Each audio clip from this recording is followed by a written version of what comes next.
안녕하세요. 나봄 인사드립니다. 5번째 데이트 문을 열겠습니다. 주제는 재정관리입니다. 결혼 후에 재정을 어떻게 관리하고 싶은지 서로의 기대에 관해 마음을 열고 이야기를 나누는 데이트입니다. 돈은 이야기를 나누기가 까다로워서 캐런 피터슨의 말처럼 어떤 사람들에게는 돈은 힘입니다. 또 어떤 사람들에게는 돈은 사랑입니다. 어떤 사람들에게는 돈에 관해 이야기하는 것은 악취미이고 야비한 일입니다. 또 어떤 사람들에겐 돈은 섹스보다 은밀한 문제입니다. 커플이 이렇게 서로 다른 태도를 가지고 있는 데다가 자라온 가정의 역동적인 관계 안에서 배운 돈의 개념까지 더해놓으면 돈 이야기가 나올 때마다 지옥 같은 싸움이 벌어질 것이 틀림없습니다. 어떻게 하면 건강하고 탄탄한 결혼 재정을 만들어갈 수 있을까요? 데이비드와 클라우디아 알프 부부와 커트와 네틀리 브라운 부부가 말하는 재정 관리를 위한 4단계 방법을 적용해 보시는 것도 좋겠습니다. 1단계, 현재 가지고 있는 부채를 정확하게 파악한다. 부채와 융자에서 가로축에는 금액, 이자율, 상환금을 적어놓고 세로축에는 신용카드, 자동차 융자, 학자금 융자, 기타 융자 총액을 적어 놓으시면 되겠습니다. 커플이 이렇게 각자 도표를 만들고 나서 총 금액을 합해보세요. 결혼 후에 둘이서 갚아야 할 빚을 분명하게 알 수 있습니다. 이 빚에 대해 서로 솔직하게 이야기를 나누어 보세요. 장기적인 재정 계획을 세울 땐 신용카드 빚과 학자금 융자의 이자율을 고려해 보는 것이 중요합니다.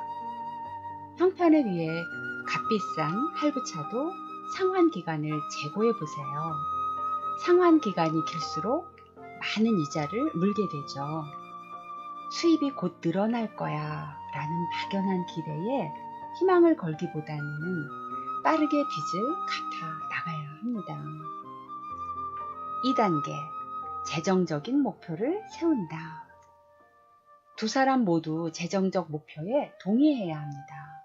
그러기 위해서 소비에 대한 가치관과 맞벌이 경우 가사분담, 자녀 양육에 대한 부분, 재정적인 결정에 대해 이야기를 나눠야 합니다. M. 스캇 팩 박사는 잘 다니지 않는 길이라는 책에서 욕구 충족을 뒤로 미룰 수 있는 능력이 곧 내적으로 성숙해가는 증거라고 말합니다. 매스미디어에서는 하고 싶을 때 그냥 하라고 우리의 욕구를 쉴 새 없이 부추기기도 하지 않습니까? 그러나 최소한의 것으로 만족하며 살아가는 법을 배워야 합니다. 부부 사이에 일어나는 많은 문제들은 욕구 충족을 뒤로 미루는 능력을 갖추면 미리 예방 가능합니다. 그리고 결혼 후에 헛벌이를 해야 할지 맞벌이를 해야 할지 재정적 결정을 내려야 재정적 목표를 세울 수가 있겠죠. 만약 맞벌이를 한다면 가사분담, 자녀 양육에 대해 결혼 전에 미리 충분한 의논을 마쳐야 합니다. 3단계, 적절한 재정 계획을 세운다. 표를 만들어 보시고요. 이렇게 써보세요. 가계부, 수입, 집세, 주택 월 상환금, 전기, 가스, 수도요금, 식료품, 가정용품, 전화요금, 보험금, 자동차, 연료 수리비, 융자 상환금, 의료비, 의복비, 외식비, 선물비와 오락비, 기부금, 기타 지출, 총수입, 총지출, 잔액.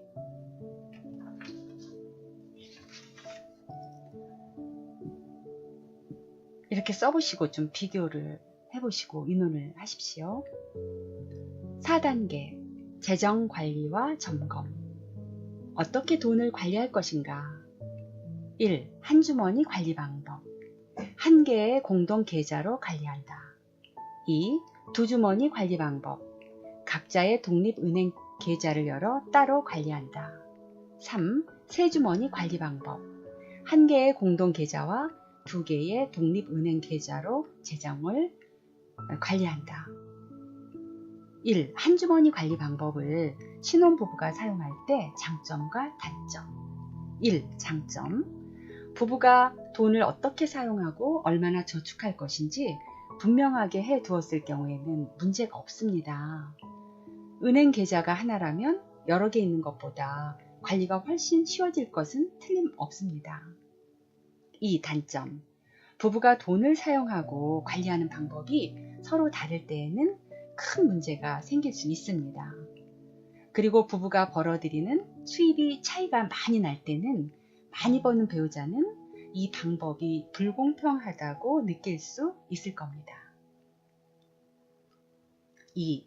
두주머니 관리 방법은 예를 들면 한쪽은 식품비, 청소비품, 의복비, 세탁비 등을 자기 관리 은행 계좌에서 지불하고 한쪽은 정기적 요금, 주택 월 상환금을 자기 관리 은행 계좌에서 지출하는 것입니다. 자기가 맡은 지출 분야만 책임지면 되고 예산 작성 때 협력하면 됩니다. 아쉬운 점은 가정의 총 잔액을 정확히 알 수 없습니다. 신혼부부가 이 방법을 사용할 때 장점과 단점. 1. 장점. 결혼하기 전에 이미 직장 생활을 오래 해서 각자 자기 수입을 관리해 왔다면 결혼 후에도 자기에게 필요한 것은 배우자의 눈치 안 보고 사들이는 자유가 어느 정도 있습니다. 단점. 공동으로 예산 세우기, 재정 계획을 할 수 없습니다. 한 배우자가 수입이 더 적은데 공동으로 나가는 돈을 부담하고 나면 돈이 적게 남아 불평이 쌓입니다. 이런 경우엔 각자 벌어들이는 수입 비율에 따라 돈을 분담하는 방법도 좋겠습니다. 3. 세주머니 관리 방법은 공동 계좌에서 주택 월 상환금과 같은 중요한 생활비, 세금, 저축 등을 지불합니다. 그리고 각자 계좌에서는 매일 각자 쓰는 돈과 가정에 필요한 물품을 지불합니다. 신혼부부가 이 방법을 사용할 때 장점은 부부가 재정적으로 각자 어느 정도 독립을 유지하면서도 필요할 때에는 함께 협력할 수 있도록 해줍니다. 저축을 할 수 있게 독립계좌의 금액을 아끼거나 어디에 사용하든 자유입니다. 단점은 은행 계좌가 늘기 때문에 돈 관리가 더 복잡해지고 시간이 많이 소모됩니다. 이 세 가지 재정 관리 방법에서 결혼 생활에 어떤 단계에 있는지 부부가 모두 동의하는지 살펴서 적절한 방법을 적용하시면 됩니다. 재정 관리에 필요한 조언이 있다면 에 대해서 말씀드리겠습니다. 1. 한두 달 자신이 사용한 돈의 항목을 분석하면 자신의 소비와 저축 패턴을 조정할 수 있습니다. 2. 매달 갚을 수 있는 만큼만 신용카드를 사용합니다.